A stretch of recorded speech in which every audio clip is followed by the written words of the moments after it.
Ya teman-teman, saya tadi ke rumah Mas Nur Samad Kamba, terus ya terus ke sini. Jadi capek nang TV, capek nang koran, capek nang kene enak.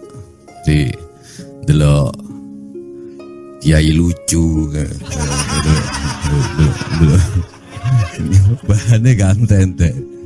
Cuman saya berbeda sama Mas Nur Samad Kamba ini, dihargai orang karena tahu bahwa dia dekat sama Cak Nun. Kalau saya meskipun pakaiannya nggak ulama ini dihargai orang karena semua tahu saya gurunya Cak Nun.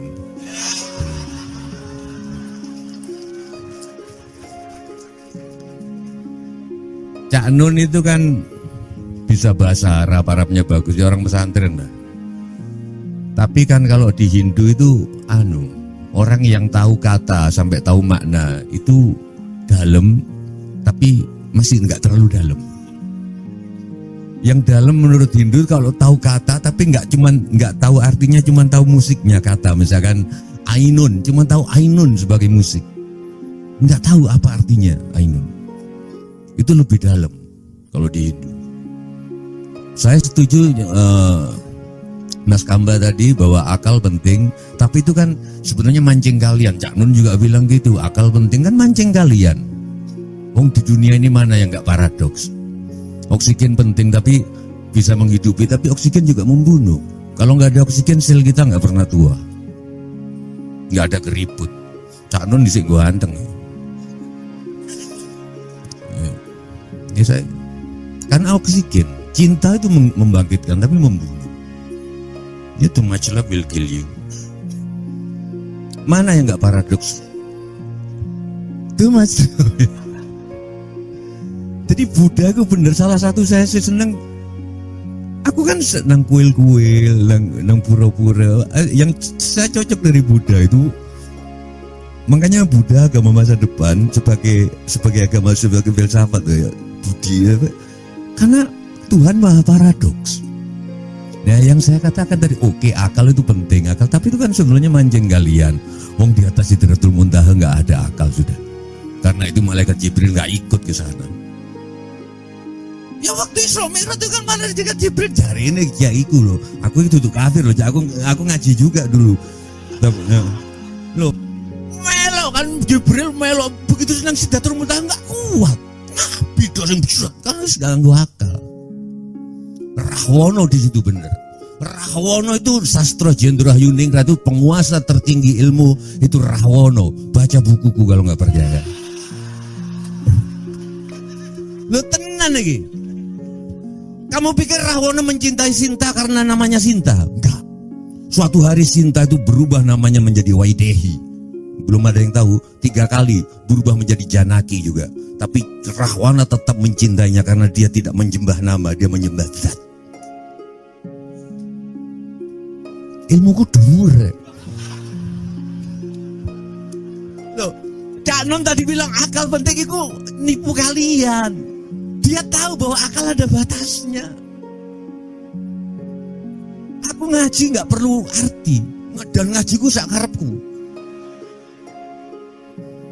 Amanar rasulu bima unsila ilaihi min rabbihi wal mu'minun. Nek salah coba bener iku sak karepku.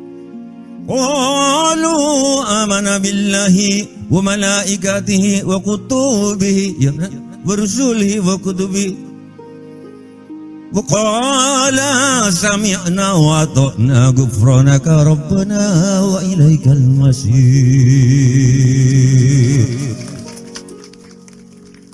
Karena aku bukan orang pesantren, jadi aku gak terjajah oleh nada-nada Arab. Jadi enggak harus amanar rasulu bima unzila ilaihi min rabbihi wal mu'minin qalu amana billahi wa malaikatihi wa kutubihi wa rusulihi wa qala sami'na wa ata'na ghufranaka rabbana wa ilaikal masir. Enggak gitu. Aku orang Jawa kok. La yukallifullahu nafsan illa wus'aha laha maktasabat wa 'alaiha maktasabat. Rabbana la tu'akhidna in nasina aw akhtana. Mbuh terusane ya aku lali. Pokoke kira-kira ngono. Wong aku tarhimku juga gak kaya Cak Nun. Tarhimku kan kalau Cak Nun kan dia kan seolah-olah bebas tapi sebenarnya terjajah Arab.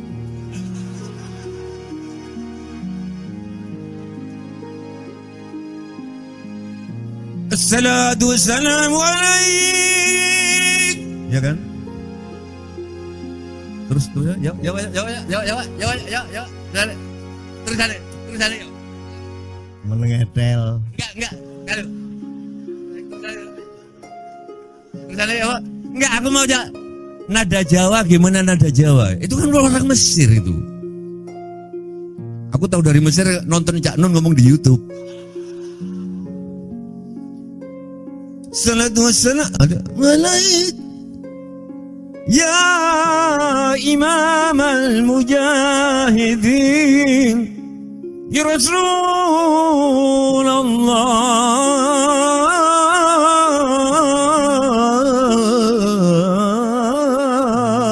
Ya kan? Ya aku enggak. Assalatu wassalamu alaik ya imam al-mujahidin ya Rasulullah.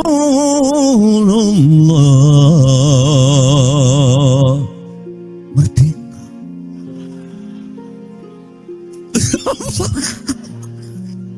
Ngerti gue.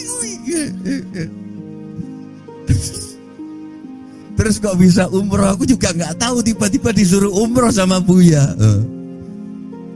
Wong aku sebelum itu kampanye di mana-mana naik haji itu haram kok. Lo serius?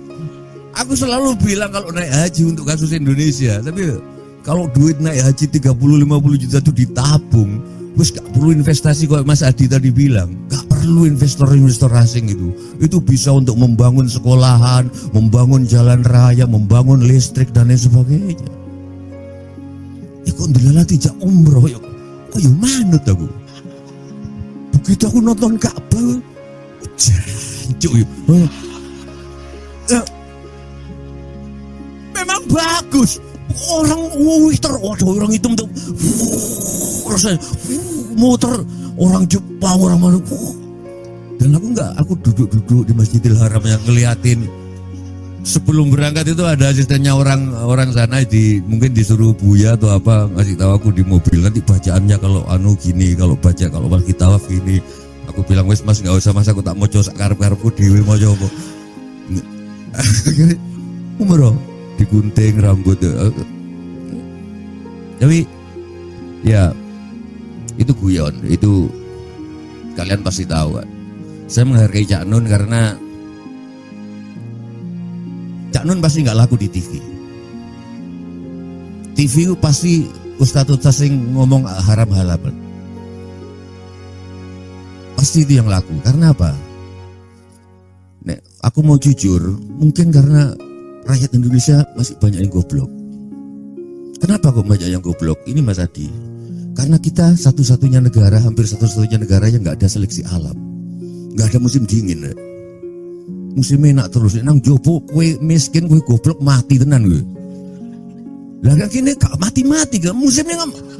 Jadi wong goblok urip kabeh. Nah disitulah ulama-ulama halal haram itu muncul. Loh di sini ini kalian lumayan, tapi kalau 250 juta itu suku sing goblok sampai sing pinter ono kabeh.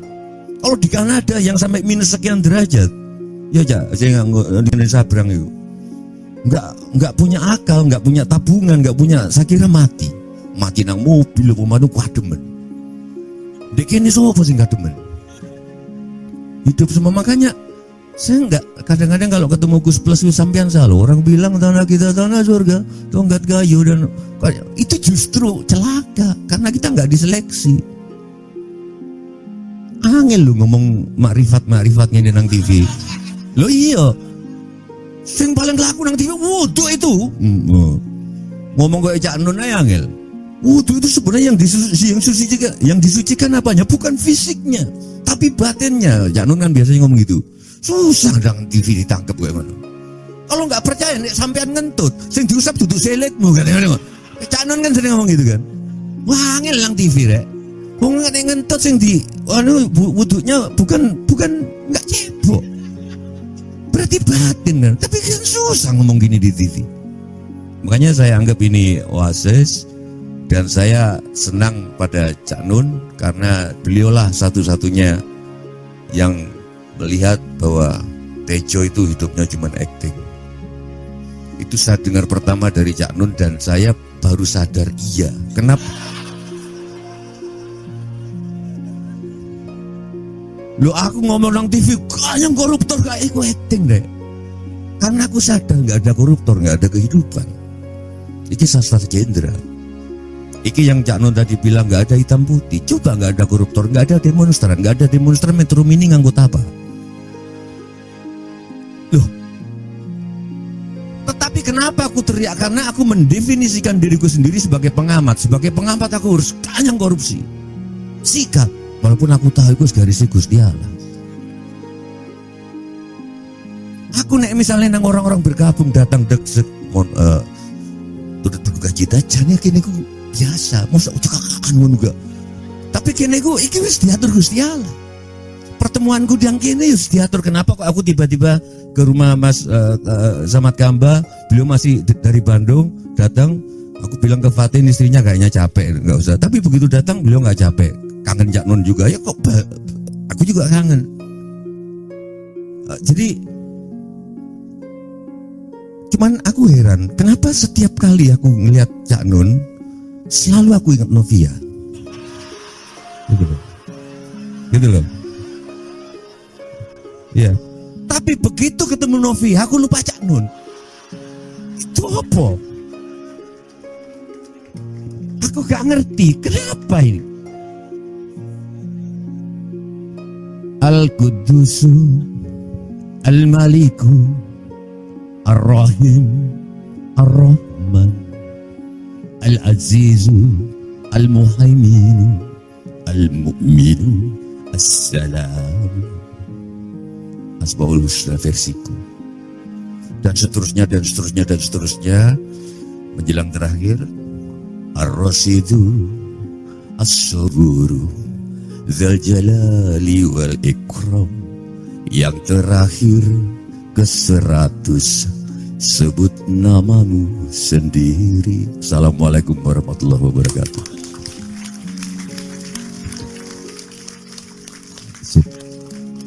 Sekali lagi tepuk tangan lebih keras untuk Tejo.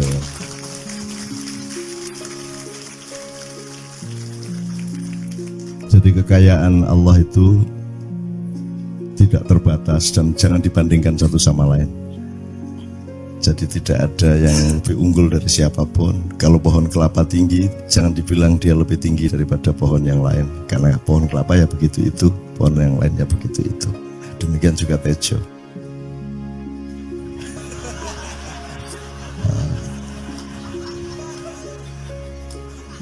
Soal korupsi tadi saya sangat setuju ya Mas Tejo, karena saya terakhir saya ditanya sama anak saya yang nampak tadi itu yang kelas 3 SD.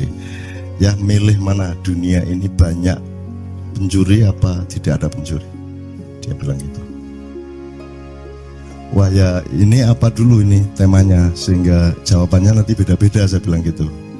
Kalau ngomong doa, kalau ngomong wajarnya orang hidup di desa-desa, di kampung-kampung, kalau bisa nggak ada pencuri.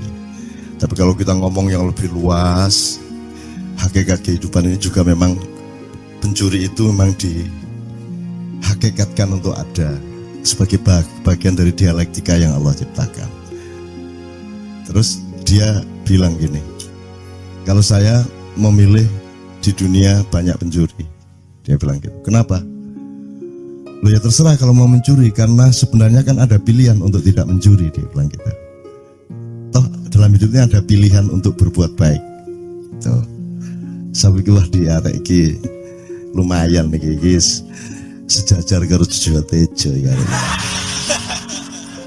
Waduh, sangat terbukti kan hari malam ini kan terbukti kan. Gitu.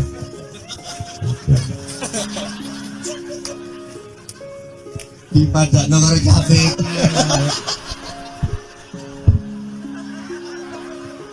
Ya enggak, saya enggak. Gini Jo. Enggak minimal disamakan sabrang sih lumayan ya. Cari cilik loh. Ya enggak, karena yahdillahu mayyasha, ya. Wa yudhillu mayyasha, karena Allah itu tidak terserah Allah kalau mau bikin hujan, dia hujan. Pohon kena, tembok kena, genteng kena, orang kena, semua kena. Dan tidak dihitung orangnya kecil apa gede apa umurnya berapa. Kalau Allah memberi hidayah, itu jangan diperbandingkan usianya TK apa, bukan Allah memberi hidayah itu. Gak iso gak ngalahno aku Jo konco.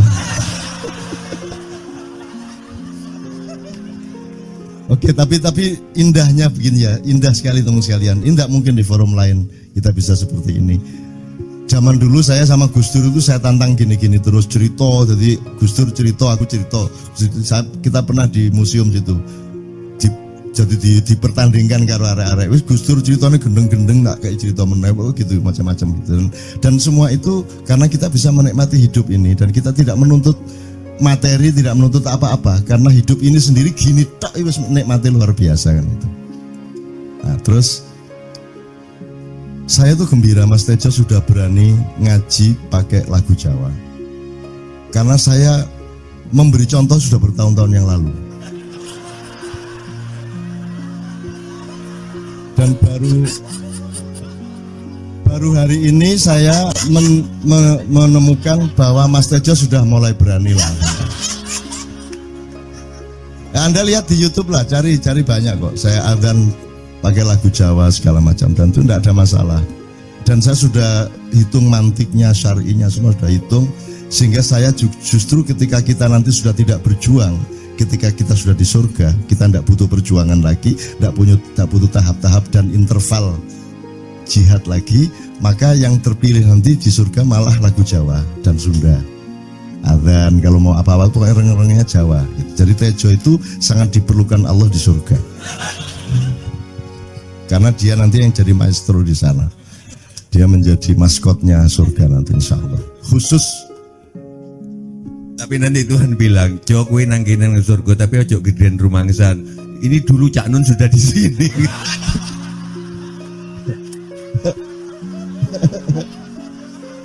Terus aku kondo nang Tuhan asu ya.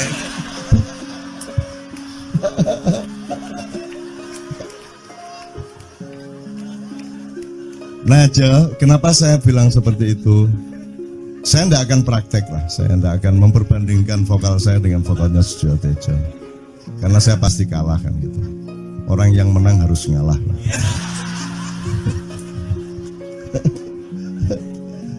Tapi saya ingin katakan sama dia, pencapaiannya lain Tejo.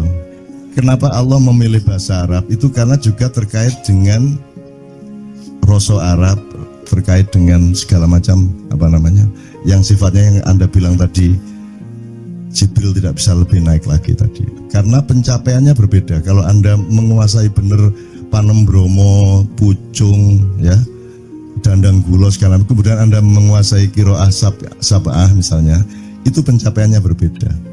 Jadi ada saat di mana kita memerlukan nada-nada Jawa, ada saat kita memerlukan, karena pencapaiannya berbeda. Jadi prosentase vertikal horizontalnya berbeda. Jadi Jawa itu untuk kelangenan, untuk orang yang sudah tenang, sudah tidak perlu berjuang, itu Jawa sangat enak. Ya. Jadi itu justru orang yang sudah sukses, yang sudah pinter Jawa itu sudah sukses. Nah orang yang masih berjuang ini masih pakai Arab, bukan terpengaruh Arab, tapi metode sosialnya harus pakai itu karena yang di depan saya ini orang-orang yang terdidiknya Islam itu sama dengan Arab dan saya tidak ingin menghilangkan Arab. Tidak harus Arab tapi juga tidak harus tidak Arab. Ini harus dipegang. Jangan mentang-mentang kalau kan ini Arab bukan Islam. Iya, tapi juga Islam tidak mesti Islam tidak mesti Arab. Tapi jangan terus Arab itu pasti bukan Islam. Unsur Arab tetap ada, unsur Jawa tetap ada, unsur Apon tetap ada. Gitu loh. Makanya Allah memilih bahasa Arab untuk menjadi firman-Nya kepada Muhammad dan tidak memilih Tejo untuk jadi nabi terakhir. Engko lak gak sido dakwah nyanyi ngono gak lagi. Itu. Jadi memang ada berbeda, tapi tidak masalah karena saya misalnya gini aja. Misalnya saya yang terkait salatu wassalamu alaik gitu ya. Saya tidak mungkin memakai Jawa karena mereka belum siap secara budaya. Karena mereka perangkat musikalitasnya berdasarkan budaya mereka, perangkat musikalitasnya yang bisa mengantarkan mereka naik itu harus pakai tradisi itu. Gitu ya. Meskipun saya membuka diri dan membuka semua orang lain untuk bertukar-tukar, tidak ada masalah. Makanya yang terakhir-terakhir kan banyak pendeta-pendeta datang kan saya suguhi dengan Kiai Kanjeng Sholatullah kan selalu. Sing lagu ada lagi yang lagu gereja yang sing apa sing Gloria apa itu? Jo sing apa? Sing piye guys? Kalau Natal itu yang ya oh ya, yang pakai bayana bukan sing iki loh. Na na ni na na ni na na na na na ni na na na na na na na na na ni na na itu kan salatun minallah wa alfa salam alal Mustafa Ahmad Syarifil Maqam. Itu kita menyesuaikan diri bukan menunjukkan diri. Jadi sudah dilakukan sekian tahun yang lalu. Iya. Ngono lho Rek. Kita ini melayani. Pengumuman ya. Nek di ono pacare enggak? Kowe arep nang di nang pengajian. Walah, itu pengajian itu Cak Nun sudah melakukan itu 20 tahun yang lalu. Yes. Itu teman sekalian, enggak, soal pencapaian tadi memang berbeda. Jadi saya tidak mengatakan mana lebih unggul, tapi pencapaian Roso Arab bahwa Arab Saudi sekarang kayak gitu itu masalah lain. Tapi bahwa pencapaian struktur nada Arab berbeda dengan pencapaian struktur nada Jawa, apalagi dengan Barat. Kalau Barat kan enggak bisa banyak yang bisa. Kalau pas itu tadi bisa. Tapi kalau bisa Indonesia tanah air itu kan lagu Arab, lagu Barat. Itu kan kalau untuk ngimami kan gak enak. Bismillahirrahmanirrahim. Alhamdulillahirabbil alamin. Arrahmanirrahim. Maliki yaumiddin. Iya. Gak enak blas. Tapi kalau Jawa, karena Jawa tidak terikat dengan apa namanya ideologi nada Barat, maka Jawa kan kalau Timur itu kan tidak ada barbar sebenarnya. Di Timur kan Tejo tahu persis bahwa Timur itu begitu membuka diri. Musiknya bisa 4/4, lagunya 3/4. Dan itu di Timur eksplorasinya luar biasa. Jadi kalau lagu Sunda, lagu Jawa dipakai untuk ngimami bagus banget. Apalagi yang ngimami imam besar Syekh Al-Mutawakil Sujewo Tejo Mutafakun alaih. Yang mutafakun itu orang bersepakat atas dia, gitu ya. Jadi jangan dijadikan mitos bahwa mutafakun alaih itu harus perawi-perawi hadis saja. Apapun saja, siapapun saja yang kita bersepakat dan mantap dengan kebenaran yang dia bawa berarti mutafakun alaih, kan begitu Ustaz? Gitu. Kecuali yang baku kayak sallallahu alaihi wasallam itu tidak bisa dipakai yang lain. Itu kenapa? Karena kita ingin jimat kita ini utuh pada Rasulullah, karena Rasulullah itu pusaka hidup kita, kan gitu. Itu jangan dikurangi lah gitu, jangan ditambahi, jangan dikurangi gitu. Ojo terus Sujewo Tejo sallallahu alaihi wasallam, ya gak enak ya gitu. Oke. Soal Novia ndak berkomentar saya. Soal situ kita Tejo ini memang lanangi jagat ya, dia memang oleh Allah itu diberi anugerah luar biasa. Tapi saya ingin mengingatkan Anda, ada satu hal yang terakhir yang ini sebelum jam 3 teman-teman sekalian. Tadi kan saya sudah ngomong mengenai informasi dari Allah, dan itu mulai hari ini mulai Anda bersyukurlah. Kalau enggak karena Allah kasih tahu, kita enggak tahu loh. Nama Allah saja itu kalau kita enggak dikasih tahu kan kita enggak tahu. Dan pada hakikatnya Allah tidak bernama. Seperti Tejo tadi sebenarnya ingin mengatakan kepada kita bahwa logika iman tadi lah. Jadi wong ini nek wis ndek kono iku wis gimana ya? Saya ngomong akal segala macam itu karena Anda masih pada posisi berjuang. Maka bekal utama Anda adalah akal. Selama berjuang di dunia, hanya orang Jawa kemudian yang punya teori mukswa. Jawa, tolong dijelasin mukswa itu apa? Misalnya ada informasi secara kebatinan Nyai Roro Kidul itu sebenarnya adalah manusia yang muksa sekitar 2 milenium yang lalu, umpamanya gitu ya. Itu kan tidak bisa dibuktikan juga, tidak bisa diperlukan juga. Tinggal kamu ambil maknanya. Jadi kalau ada informasi apa-apa teman sekalian, jangan lantas terseret untuk membenarkan atau menyalahkan. Nanti dulu tuh kita ambil aja manfaatnya. Misalnya Nabi Khidir. Khidir itu anak siapa? Tidak tahu toh. Bapaknya sopo gak ngerti. Punya istri apa tidak? Tidak tahu. Gitu, lahirnya di mana? Tidak tahu. Dia orang Arab apa Persia apa Afrika? Tidak tahu kan?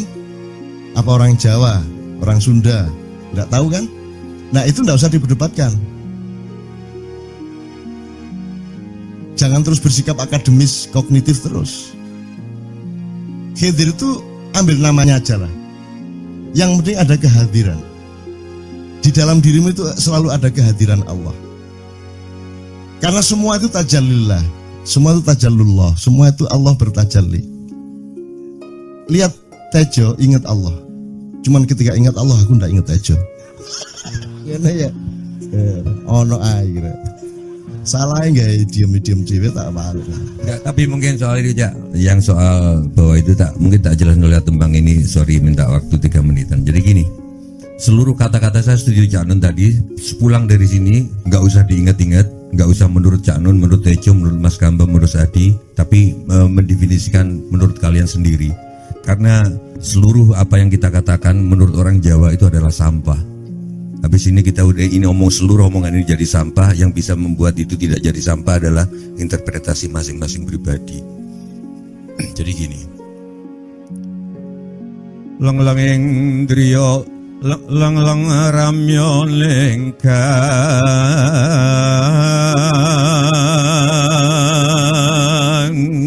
Setelah keramaian begini, pulang ke masing-masing tempat seperti Cak Nun tadi bilang dengan kesepiannya sendiri-sendiri. Sinongwati jagat karyamong.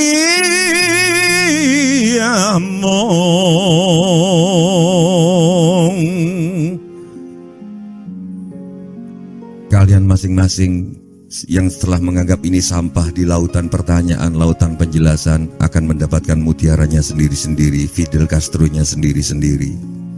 Mbak lumeng, mbak lumba ing sekoro anut. Seperti sampah-sampah yang kumambang di lautan, itulah kata-kata.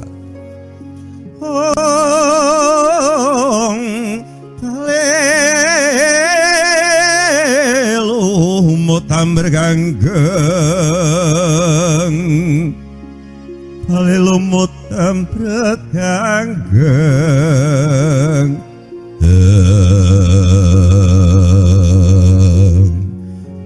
Mohon maaf, saya setuju Cak Nun. Mungkin pencapaian beda-beda tiap bahasa. Mungkin Cak Nun tidak menggunakan Jawa karena menganggap bahwa teman-teman orang masyarakat Indonesia terlalu banyak pengaruh Arab, tidak siap untuk pakai Jawa. Tetapi nggak tahu Cak Nun, saya selama ini sering dikasih pengertian bahwa Bismillahirrahmanirrahim dengan nada itu adalah dengan nama Allah yang Maha Pengasih lagi Maha Penyayang. Tetapi setelah saya nadakan Jawa, ngucapin Bismillah saja dengan rasa Jawa, sorry, ternyata bagi saya Tuhan bukanlah Raja dengan kasih sayang. Setelah saya jawakan lagunya yang saya rasakan, Tuhan adalah kasih sayang yang meraja. Jadi bukan sesuatu zat yang dilengkapi dengan kasih dan sayang, tapi kasih sayang itu sendirilah Tuhan bagi saya. Karena itu mungkin ya ojo mbok tiru, aku gak sholat mbok pirang tahun nih. Aku terakhir sholat di rumahnya Mas Kamba di Jeddah. Karena seminggu tinggal di sana aku nggak ngerti mau ngapain. Ya udah, akibatnya tanya Fatin mana istrinya. Oh, aku mau subuh, aku ngapain ya, aku sholat itu di kamar dikasih sajadah, ngopo sajadah gitu ya, habis itu tahu nggak sholat lagi. Tapi mungkin kalau yang kalian sebut tajalli, siapa tahu ketika aku gini, siapa tahu ketika aku ngerokok, siapa tahu aku ketika cekakaan sama Cak Nun, tapi dalam hatiku adalah innama amurhu idza arada syai'an an yaqula lahu kun fayakun.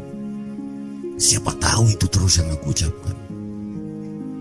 Siapa tahu alih ikhlas terus yang aku ucapkan. Kalian nggak tahu.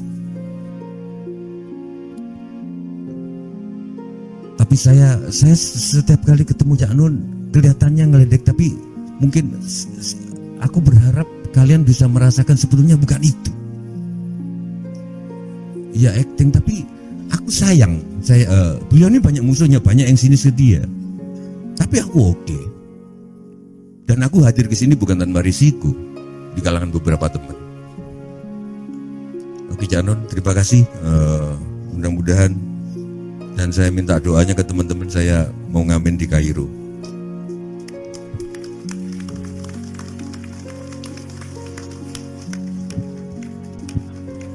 Oke teman-teman sekalian, saya kira luar biasa malam hari ini, dan saya sama Mas Tejo ini jangan diukur-ukur dengan tradisi-tradisi dan kebiasaan-kebiasaan berpikir kita dalam berbudaya. Karena ini bukan masalah kebudayaan, ini semua masalah bahkan di atas akal sehat kalau Tejonya mengistilahkan tadi itu ya teman sekalian. Jadi saya sama dia kalau enggak nyanyian ya enggak. Dia temanya yang diwakili saya itu tumpukan-tumpukan ejekan kepada saya, dan itu adalah rahmat yang luar biasa. Dan dia tidak sholat segala macam, saya tidak membuat saya merendahkan dia atau membuat saya menjadi agak kurang dekat dengan dia, tidak juga, karena itu Allah punya gitu. Dan Allah itu terserah-serah dia, karena Allah itu maha menghisab. Karena makanya matematika itu ilmu paling murni, paling suci itu, karena urusan agama nomor satu itu hisab, ya toh? Nomor satu itu hisab, dan hisab, yang menghisab itu Allah, bukan kita, bukan ustadz, bukan kiai, bukan siapa-siapa. Dan Allah pernah mengatakan, saya kira di sini aja yang cerita mengenai orang Badui terakhir ya, orang Badui keliling Ka'bah,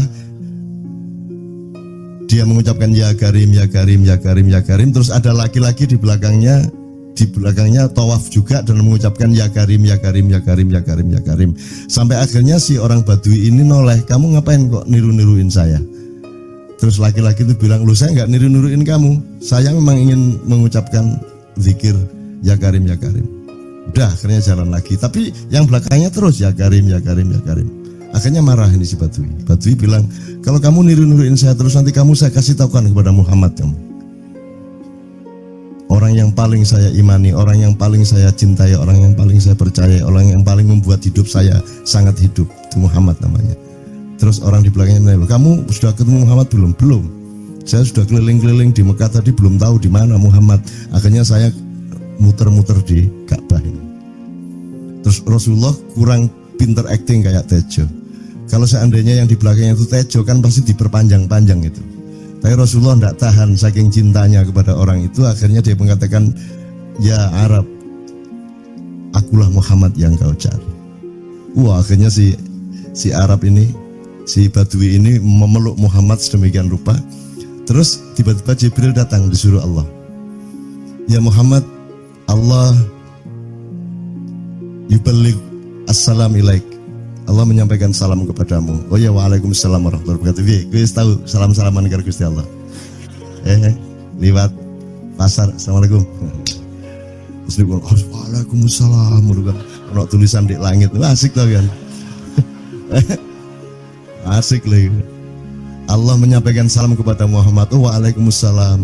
Apa yang bisa saya dengarkan dari Allah? Allah menitipkan pesan, katakan kepada Yahudi itu. Apa dia pikir kalau dia menzikirkan ya Karim, ya Karim, ya Karim, wahai yang maha mulia, wahai yang maha santun, apakah lantas dipikir aku tidak menghitung dosa-dosanya? Kata Allah melalui Jibril lewat Muhammad dikatakan kepada Badui, Allah mengatakan kepadamu, apakah kamu pikir kalau kamu wiridan ya Karim sambil mengelilingi rumahnya Allah, lantas Allah tidak menghitung dosa-dosamu. Si Badui marah aja kayak konco. Kalau Allah berani menghitung-hitung, akan aku hitung dia. Wani-wani ngitung tak hitung genti kon ya. Gitu. Muhammad kaget toh, wah iki arek situ bondo ya. Muhammad kaget. Jibril juga langsung menyampaikan kepada Allah. Terus Allah katakan kepada Badui, bagaimana mungkin dia menghitung-hitung saya, kata Allah. Terus Muhammad menyampaikan, wahai Badui, bagaimana kau menghitung Allah? Allah yang menghitung kamu. Terus Badui menjawab, kalau Allah berani menghitung dosa saya, aku akan menghitung ampunannya. Kalau Allah berani menghitung kekhilafan dan kekeliruan saya dan ngawur-ngawurnya ngomongnya saya, aku akan hitung permakluman dan kedermawanan dia kepada saya. Coba seimbang apa tidak? Aku yakin permakluman dan ampunan Allah akan lebih melimpah-limpah dari kesalahan saya. Gitu. Ngerti ya? Jadi mulai metu oma. Ayo wani-wani ngitung. Wani-wani ngitung tak hitung ganti kan. Ya. Terus tahu nggak jawaban Allah?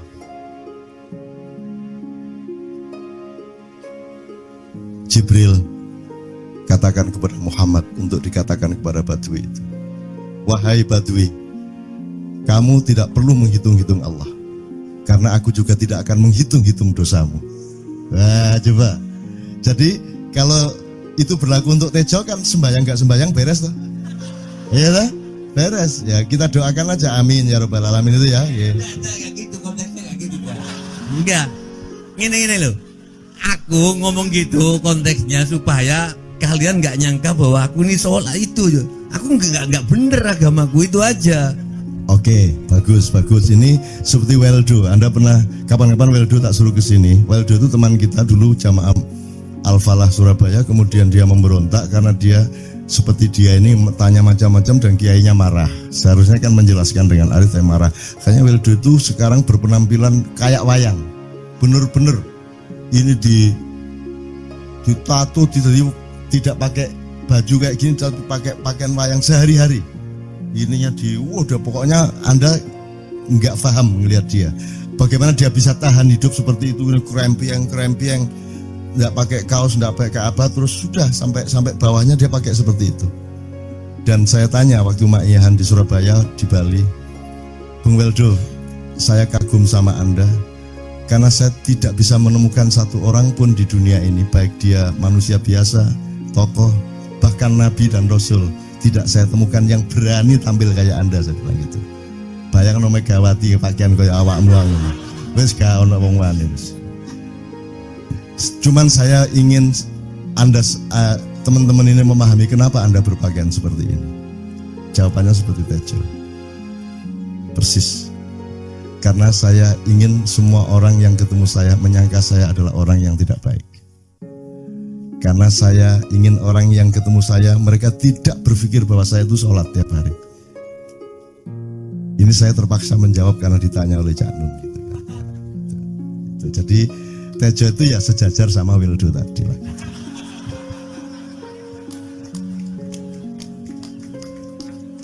Kapan-kapan tak kasih di Kenduri Cinta, tolong dianu fotonya ya, fotonya Weldo ya, bagus itu, bagus. Sekarang di Bali dia jadi pelukis dan dia benar-benar seperti itu. Tradisi tasawuf itu, khazanah tasawuf itu ada cerita gini, Cak. Itu semua orang tahu Syekh Abu Yazid Al-Bustami ya. Beliau itu adalah begawan sufi tasawuf yang paling besar dari Kufah ya, dari Basra ke Baghdad. Jadi setiap kali dia masuk ke kota Baghdad itu misalkan ada khalifah lagi kumpul-kumpul ini dengan rakyatnya, terus mendengarkan Syekh Abu Yazid Al-Bustami datang, itu majelisnya raja khalifah itu akan kosong, kemudian berkumpul ke Syekh Abu Yazid Al-Bustami. Nah itu merasa dihormati, dimuliakan, diagungkan, itu kemudian mengusik rasa keberhambaannya pada Allah. Jadi pada waktu bulan Ramadan dia sengaja ke ke kota Kufah siang hari, makan di warung di tengah kerumunan orang banyak. Kemudian orang-orang itu pada memaki, pada yang menyesali gitu. Ini katanya wali kok gitu ya. Jadi saya pikir orang yang paling menghargai dirinya dan kedekatannya kepada Allah itu justru lebih memperlihatkan ketidak diterimanya gitu loh. Jadi dengan situasi kondisi yang ada sekarang ini itu loh. Saya ingin mengatakan bahwa Anda tahu apa Sujiwo Tejo itu pernah baca atau apa mengenali Malamatiyah namanya gitu. Jadi ketika orang merasa dirinya apa-apa, dia harus memperlihatkan bahwa dia itu harus disesali, dia itu harus dimaki supaya dia merasa bahwa dengan begitu ketika Allah mencintainya maka dia sangat menghargai cinta Allah itu, karena begitu rasa hinanya di tengah umat manusia ini, kemudian ketika Allah menyapanya maka sapaan Allah kepada dia itu begitu indah, begitu menusuk, begitu menyentuh dan seterusnya. Demikian dari. Maksudnya Syekh Yazid Bustami itu dia tuh total sama Allah, dan kalau ada orang menghargai dia itu rasanya kok mengurangi totalitas kita kepada Allah kan gitu, sehingga dia makan di bulan puasa di tengah orang banyak. Bahkan kemudian ada yang malah mendewa-dewakan dia. Wah ini wali, wali deh, wali mangan gak masalah gitu, poso-poso gitu, ono ngono aja. Akhirnya malah copot kelambi, melaku nyanggeng ngene iki, tak tambahi. Yo. Semakin kita berbuat buruk, semakin didewa-dewakan orang. Mau BBM naik ya tetap malah bagus. Kalau orang sudah mendewakan orang, itu dia sudah kehilangan akal sehat yang begitu. Orang di pasar mengatakan, ini Jokowi jadi presiden aja naik BBM-nya sampai segini, apalagi Prabowo nungguin. Jadi Prabowo itu gak dadi disalahno. Coba pikirannya ada gitu orang di pasar. Jokowi aja segini naiknya, apalagi Prabowo, coba. Oke. Jadi yang satu itu sudah nyata, yang satu masih kalau itu loh, wis dihukum. Nah, kalau dihukum itu kan sudah hukum orang hasad toh, gitu loh. Maka Abu Nawas dihukum karena dia membawa pisau. Kenapa dihukum? Kata Abu Nawas. Terus kata hakim, kalau karena kamu bawa pisau, dikhawatirkan kalau kamu nanti bisa bunuh orang. Itu kata si hakim. Terus Abu Nawas, oke, saya masuk penjara, tapi harus sama Pak Hakim. Loh kenapa? Kata hakim, lah Abu Nawas menjawab, lah Pak Hakim bawa alat kemaluan kemana-mana. Dikhawatirkan kalau Pak Hakim memperkosa anak perempuan.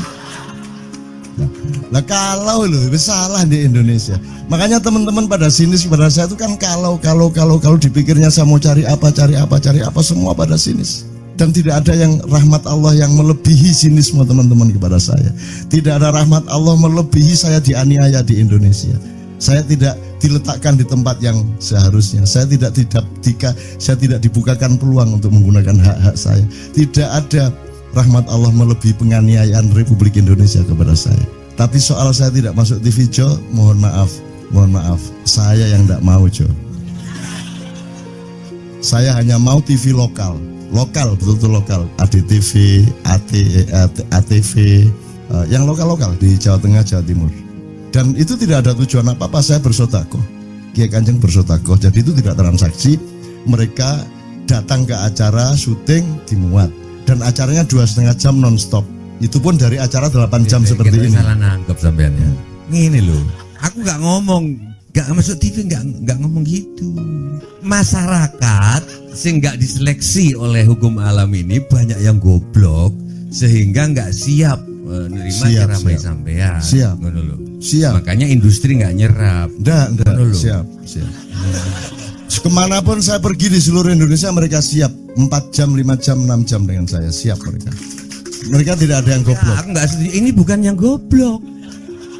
Ini Enggak hanya di sini. Kita tiap hari kemana-mana, Jo. Dan bukan orang Ma'iyah. Dan mereka siap 4 jam, 5 jam tanpa berdiri, tanpa kencing, tanpa rame, tanpa apapun mereka siap. Siap kok, tidak ada masalah, tidak ada yang goblok di Indonesia. Mereka masih punya sesuatu yang sejati. Bukan hanya dikenduri cinta loh ini.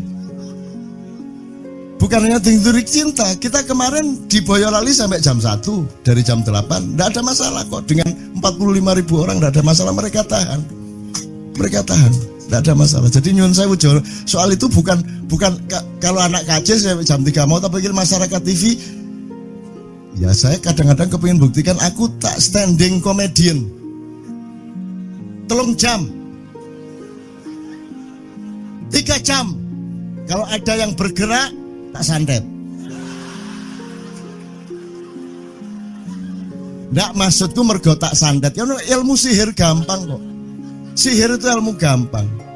Nggak ada yang pergi karena mereka mencari sesuatu yang tidak ada batasnya untuk menemukan. Nggak akan pergi mereka. Ini mau sampai jam 6 tuat toh. Dan itu tidak hanya berlaku di Maia, dimanapun. Yang nggak kuat kan bupatinya, gubernurnya, kapolres. Arek-arek beres kabeh. Dan itu seluruh Indonesia tidak ada masalah sudah, tidak ada masalah. Jadi tidak benar kalau hukum saya melakukan ini justru untuk melawan hukum industri. Kata siapa harus di channelnya dipindah, kalau gini maka terus dibikin acara gini-gini supaya orang tidak pindah channel. Buktinya saya 8 jam nonstop gak pindah channel. Ya tolong pelajari di daerah sana juga kalau soal ini loh. Ini soal kebenaran komunikasi, karena saya memang tidak mau di TV swasta nasional. Dan kalau ada teman-teman dari TV nasional harap diketahui mau nyuwun sewu, saya memang tidak mau. Saya ingin membuktikan bahwa ya banyak yang harus saya buktikan. Gitu loh. Gak ono opo rumah samu nek gak nang TV nasional terus gak terkenal ngono ta. Terus gak ono wong njaluk salaman ngono ta ya.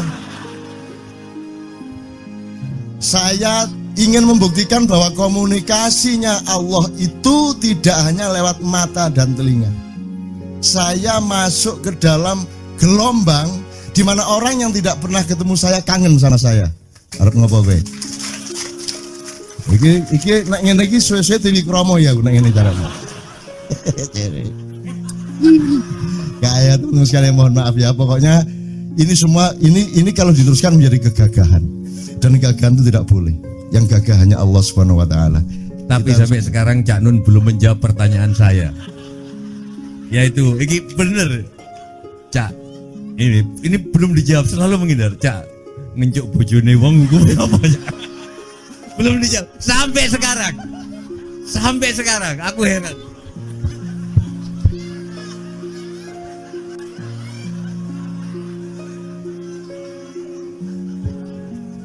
Itulah untungnya Allah memberi fenomena yang namanya puasa.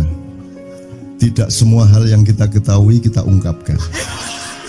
Tidak semua pertanyaan harus kita jawab. Justru pertanyaan itu ada yang jawabannya adalah bukan jawaban.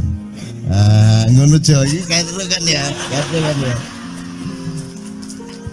Begitu saya menjawab, dia menjadi bukan jawaban. Karena jawabannya adalah saya tidak menjawab itu. Loh, coy, ngerti tak? Ngerti tak? Bahkan kalau diterusin ya, makanya tadi saya bilang, kamu nggak butuh iman, kamu sudah menyatu sama Allah dan seluruh hidupmu itu pertimbangan nomor 1 Allah. Kamu nggak perlu iman lagi. Kamu sudah teh manis, nggak perlu tambah gula lagi. Iman itu kan proses perjuangan.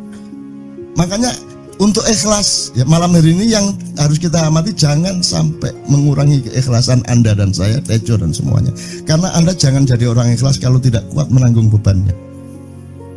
Karena orang ikhlas itu terpaksa kadang-kadang cacat-cacat keikhlasannya. Kenapa? Kalau orang ikhlas memberitahukan bahwa dia ikhlas, orang menjadi tidak percaya dia ikhlas, batal juga ikhlasnya. Tapi kalau kamu tidak bilang kepada orang itu bahwa kamu ikhlas, dia akan melakukan kamu sebagai orang yang tidak ikhlas. Angel ikhlas itu. Gak diomongno karo, diomongno batal. Jadi jawabannya apa? Jawabannya adalah tidak ada jawaban itu jawabannya. Kon niku lak njaluk fatwa to kon niku. Nang MUI gak wani, pokoknya Cak Nun manduk sip iki ngono karepe iki arek. Dobol arek itu. Oke, tapi tidak apa-apa ya Allah, ya Rabbi ya Karim, betapa kayanya Allah ini ya, betapa kayanya. Dan Anda jangan menurut siapa. Jadi kalau ada orang bilang, wah ini masuk neraka, terus gue percaya kan gitu kan. Loh, Anda bilang, keter aku mlebu neraka. Wis keter sampean, goblok ya sampean keter. Wis ket pian aku mlebu neraka. Aku nang swarga soalnya ndek kono dapurmu. Kan ngono kan.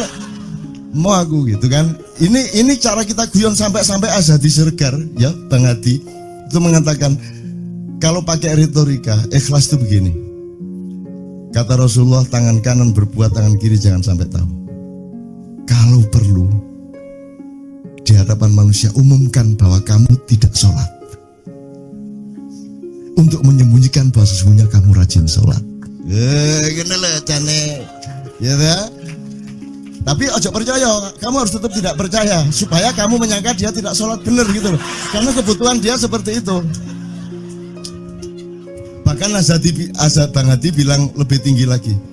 Gini loh, ikhlas itu kalau perlu kamu sholat tuh jangan sampai ketahuan Allah. Iya coba. Iya, lu jasa toh itu, dhuwur banget toh. Itu kan kalau kita ngomongnya linear kan marah kita, masa sampai Allah enggak tahu.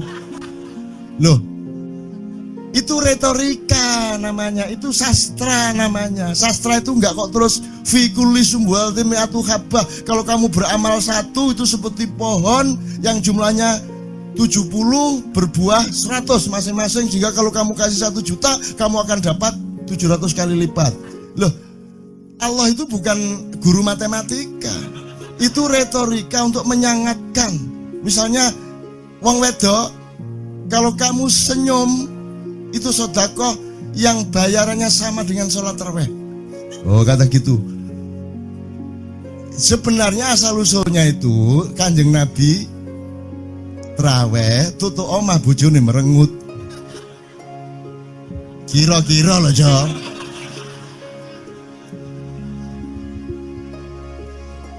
Jadi kon timbangan ini gak usah terawih gak apa-apa ngger aja merengut yang lu janjane ngono kuwi asal usule.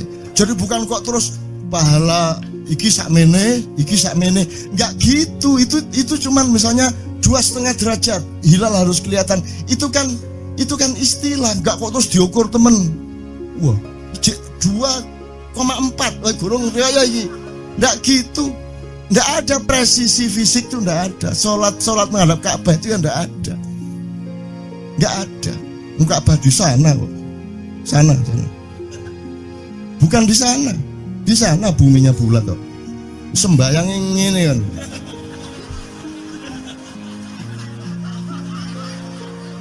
Nek sujudmu tadi kudu ngene. Gimana?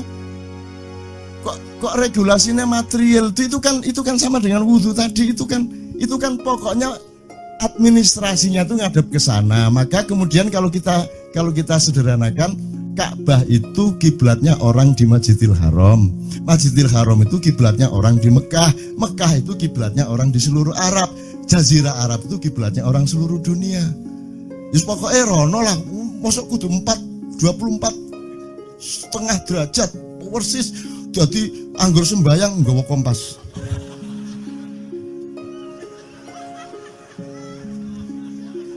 Terus ono malaikat nggawa pecut. Ayo, kurang lurus.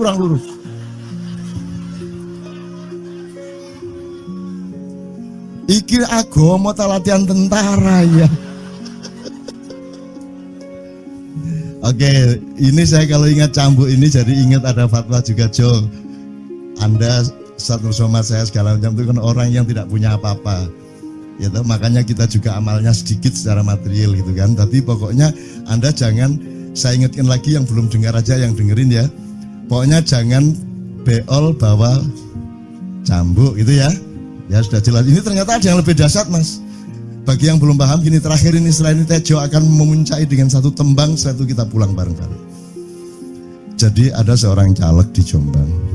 Gede gambare, aku numpak becak karo genjot. Alah dapur murek. Lho napa, Pak? Iku lho. Gambar niku lho. Apa gambar? Alah wong nek sing nggo pecut kadek nyalek barang. Lho maksudnya sing nggo pecut ya napa? Ngeten lho, Pak. Niku nek sing ten kali terus sae ditotol iwak niku mboten trimo, dipecuti.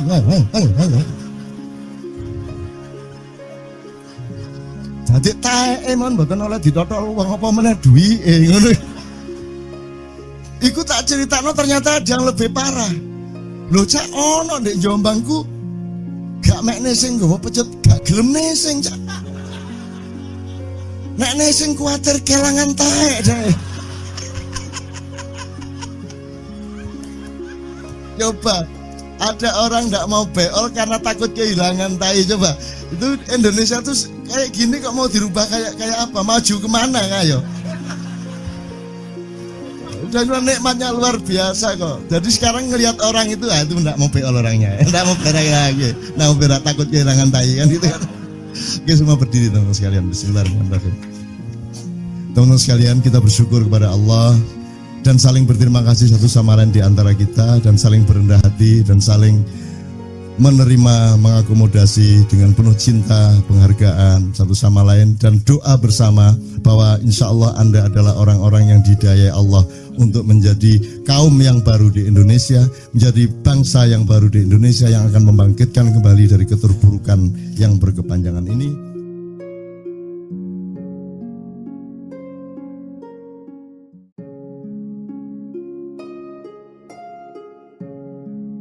Assalamualaikum warahmatullahi wabarakatuh. Tasawuf psikoterapi itulah nama lengkap dari program studi yang didirikan oleh Syekh Kamba pada 1998. Bagi kami, mahasiswa yang tertarik atau mungkin karena suatu kebetulan memilih prodi tersebut harus menghadapi banyak asumsi negatif mengenai tasawuf. Namun bagaimana jika tasawuf adalah sesuatu yang sangat akrab dengan manusia? Bahkan konon manusia hampa tanpa tasawuf dalam hatinya, tampaknya karena modernisasi tidak menepati janjinya untuk menghadirkan kebahagiaan dan memberi makna bagi kehidupan. Modernisasi memang tidak harus selalu dipandang dengan pandangan sinisme. Selain menimbulkan berbagai polemik, nyatanya modernisasi juga menjadi harapan baru bagi dimensi keilmuan dan dalam lingkup spiritual. Gagasan mengenai tarekat virtual adalah contohnya dan merupakan suatu terobosan bertarekat dari Syekh Kamba di zaman modern. Tarekat virtual timbul dari kajian dan pengamatan panjang mengenai Islam maupun tarekat itu sendiri.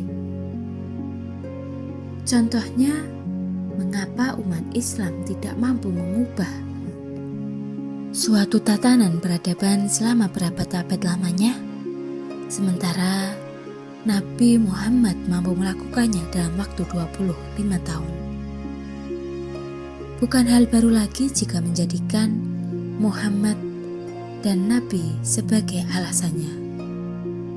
Dalam bukunya Kids Zaman Now menemukan kembali Islam, Syekh Kamba justru tidak menetapkan metode atau ajaran khusus dalam bertarekat. Meski menawarkan jurnal harian, pada dasarnya menurut Syekh Kamba, tarekat justru harus dilaksanakan berdasarkan kenyamanan dan ketulusan masing-masing. Suatu hari kami pernah bertanya kepada beliau tentang bagaimana tata cara atau amalan dalam tarekat virtual. Beliau menjawab, ketika saya mengajarkan tata cara atau amalan bertarekat virtual, maka saya sudah melenceng dari konsep tarekat virtual. Bertarekat adalah kesanggupanmu berkonsisten, bisa saja dengan membaca surah Yasin setiap selesai sholat isya atau yang lainnya, asalkan dijalankan secara kontinu dan menimbulkan transformasi diri. Memang harus diakui, tidak banyak ilmuwan yang menganggap bahwa tarekat tidak boleh tidak dijalankan. Karena bagi sebagian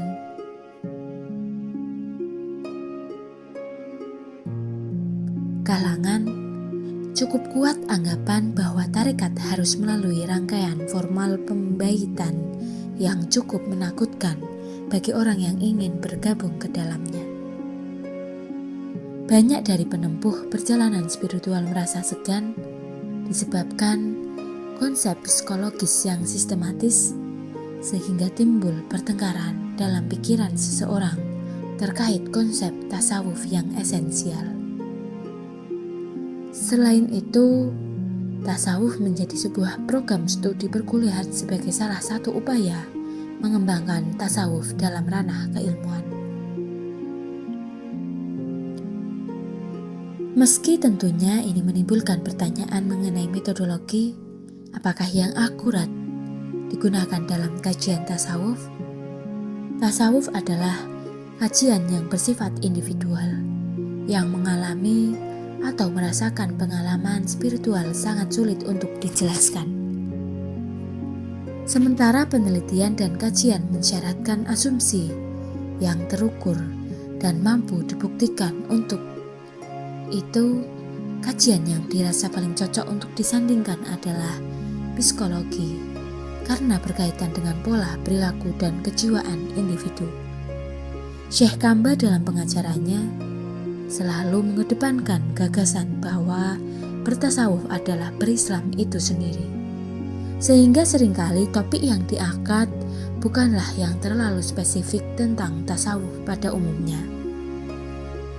Misalnya makna mendirikan sholat berarti menjadikan sholat sebagai diri. Syekh Kamba juga berasumsi bahwa ketiga ajaran tasawuf yakni muraqabah, tazkiyatun nafsi, dan memaknai segala sesuatu sebagai interaksi dengan Allah praktis dapat dijalankan mulai dari bangun tidur hingga tidur kembali. Ketiga ajaran ini menurutnya dapat menjamin keikhlasan seseorang, tidak hanya dalam ibadah formal keagamaan, melainkan menjadikan setiap perbuatan bernilai ibadah di mata Allah. Syekh Kamba beberapa kali menyatakan bahwa Islam harus dikembalikan kepada kemurnian dan kesejatian ajaran Nabi Muhammad SAW, agar supaya tasawuf bukanlah sekedar kajian panjang yang dipisahkan dari ajaran Islam. Tasawuf justru menghadirkan nilai dan rasa pada setiap ibadah.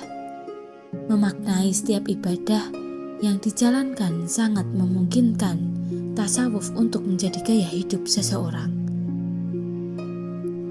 Gaya hidup yang murni dan tidak berusaha mendekatkan diri kepada kepentingan temporer. Syekh Kamba menyatakan bahwa dalam berguru dapat dilakukan secara virtual dengan mursyid yang mungkin tidak sezaman. Asalkan seseorang mengidolakan guru tersebut, sederhananya ini diibaratkan seseorang yang mengidolakan artis atau tokoh. Seseorang akan cenderung mengikuti sang idola baik dari segi penampilan, perilaku maupun gaya bicara. Idola dapat dijadikan gerbang berguru dan meneladani seseorang. Mungkin inilah warisan yang dititipkan kepada kami untuk tetap berjumpa dengan Syekh Kamba. Salam rindu dan cinta kami untuk Syekh Kamba. Andaikan kita memandang Ma'iyah sebagai sebuah orkestra, maka di dalam orkestra itu kita tidak hanya menyaksikan para pemain musik yang piawai memainkan not demi not, sehingga alunan nada kita dengarkan. Yang tidak kita lihat adalah bagaimana partitur nada itu disusun. Bahkan naskah partitur pun kita hanya melihatnya dari jauh. Yang kita nikmati adalah hasil dari orkestrasi aransemen sebuah lagu. Itulah ma'iyah yang kita rasakan bersama hari ini. Dalam setiap orkestrasi, tidak boleh ada satupun unsur dari grup orkestra utuh tidak terlibat. Andaikan ada yang tidak terlibat, maka akan mengurangi keindahan orkestrasi alunan nada yang ditampilkan. Contoh paling nyata adalah Kiai Kanjeng. Ketika Pak Is masih ada, betapa kita sangat menikmati setiap nomor-nomor Kiai Kanjeng dengan alunan seruling bambu yang khas dari Pak Is. Ketika akhirnya Pak Is tidak ada, kita kemudian merasa ada sesuatu yang hilang dari Kiai Kanjeng. Alhamdulillah, sekarang ada Novan yang menggantikan posisi Pak Is pada seruling. Pada contoh ini, Pak Is adalah mutiara seruling di Kiai Kanjeng. Jika dulu pada era Padang Bulan, awal yang menjadi ciri khas utama Padang Bulan adalah bahwa Cak Fuad bertugas untuk menyampaikan materi tafsir Al-Quran secara tekstual, sementara Cak Nun bertugas untuk menyampaikan materi tafsir Al-Quran secara kontekstual. Melalui konsep tersebut, Padang Bulan menjadi sebuah forum revolusioner di awal 90-an. Lebih tepatnya, bahkan forum kajian Islam revolusioner. Dalam sebuah forum, Cak Fuad dan Cak Nun memandu berlangsungnya forum. Layaknya konduktor dalam sebuah orkestra, Cak Fuad dan Cak Nun meramu Padang Bulan menjadi sebuah tarian orkestrasi yang menarik dan diminati oleh banyak orang. Dan orkestra Ma'iyah hari ini semakin lengkap dengan hadirnya Syekh Nur Samad Kamba, sang mutiara tasawuf Ma'iyah. Sudah banyak cerita bagaimana kisah pertemuan Cak Fuad, Cak Nun dan Syekh Nur Samad Kamba pada awalnya, dan ada banyak kisah yang sangat romantis dalam persahabatan beliau bertiga. Yang pasti, Syekh Nur Samad Kamba melengkapi hasanah ilmu di Ma'iyah dengan ilmu tasawuf yang memang merupakan ekspertasi beliau. Suatu kali, seseorang sahabat menyampaikan kepada saya bahwa Ma'iyah adalah sebuah gerakan tarekat. Sempat saya terdiam ketika sahabat menyampaikan argumennya tersebut. Hingga kemudian saya teringat salah satu kalimat Gusmus tentang Cak Nun, mursyid tanpa tarekat. Dan kemudian apa yang dipaparkan oleh Syekh Kamba di beberapa forum Ma'iyahan semakin mempertegas argumen sahabat tersebut tentang bahwa Ma'iyah adalah sebuah tarekat. Kalau Ma'iyah adalah tarekat, kalau siapa mursyidnya? Kalau masih belum ketemu jawab, cobalah secara perlahan dengarkan kembali Sohibu Baiti. Pada setiap kesempatan di Ma'iyahan, Syekh Kamba menjelaskan secara akademis bagaimana Ma'iyah adalah sebuah gerakan tarekat. Mungkin ini bertentangan dengan pendapat banyak orang, tetapi Syekh Kamba dengan beberapa poin yang tentu saja merupakan hasil tinjauan akademisnya menemukan bukti bahwa Ma'iyah adalah gerakan tarekat. Simaklah puisi-puisi karya Mbah Nun pada seri 99 untuk Tuhanku. Banyak orang yang bahkan tidak bersentuhan dengan Ma'iyah menganggap bahwa puisi-puisi Mbah Nun dalam 99 untuk Tuhanku adalah karya-karya sufistik, karya yang bersifat religius yang penuh dengan simbol, metafora, dan isyarat-isyarat teologis. 99 puisi itu kemudian dipublikasikan ulang, bahkan oleh redaktur Ma'iyah dibuatkan desain khusus pada setiap puisinya. Untuk apa? Tentu saja selain untuk mengangkat kembali karya-karya Mbah Nun, juga untuk semakin mempertegas bahwa Ma'iyahan itu tidak sama dengan cangkruk, ngopi, begadang sampai pagi, ketawa ketiwi, hahaha semata. Bagaimana kemudian Syekh Kamba menjelaskan dalam bahasa akademis bahwa Tuhan itu tidak bisa dikonsepsikan, tidak bisa dipersepsikan, tidak bisa dipikirkan apalagi dibayangkan sesuai dengan imajinasi manusia. Apa yang ada di benak kita tentang Tuhan hakikatnya bukan Tuhan itu sendiri. Mungkin bagi sebagian besar anak-anak Ma'iyah menganggap penjelasan Syekh Kamba sangat rumit, terlalu akademis dan jelimet. Tetapi sebenarnya apa yang dijelaskan oleh Syekh Kamba menjadi hasanah ilmu di Ma'iyah yang sebenarnya kita sangat membutuhkannya. Syekh Kamba adalah duta Ma'iyah di dunia akademis. Selama ini, kita sangat jarang memiliki sosok yang mampu menjelaskan Ma'iyah di dunia akademisi. Padahal, Ma'iyah sangat penting dan perlu untuk diinformasikan juga dalam bentuk jurnal. Misalnya, bersyukur kita memiliki Syekh Kamba di wilayah ini. Tentu saja, kita berharap ada sosok lain yang mampu berperan seperti Syekh Kamba untuk menjadi duta Ma'iyah di dunia akademis dan kampus. Bukan dalam rangka mempromosikan Ma'iyah, tetapi untuk memperkenalkan Ma'iyah dalam tinjauan akademis. Syekh Kamba telah melakukannya dalam tinjauan tasawuf. Sementara masih ada banyak jendela dan pintu yang bisa dijadikan pijakan untuk memperkenalkan Ma'iyah lebih luas lagi. Dalam sebuah tulisan di caknun.com, Syekh Kamba menjelaskan bahwa konsep segitiga cinta di Ma'iyah yang merupakan salah satu pondasi utama dalam dunia tarekat telah mampu dijelaskan dan dijabarkan oleh Mbah Nun dan sekaligus diterapkan aplikasinya.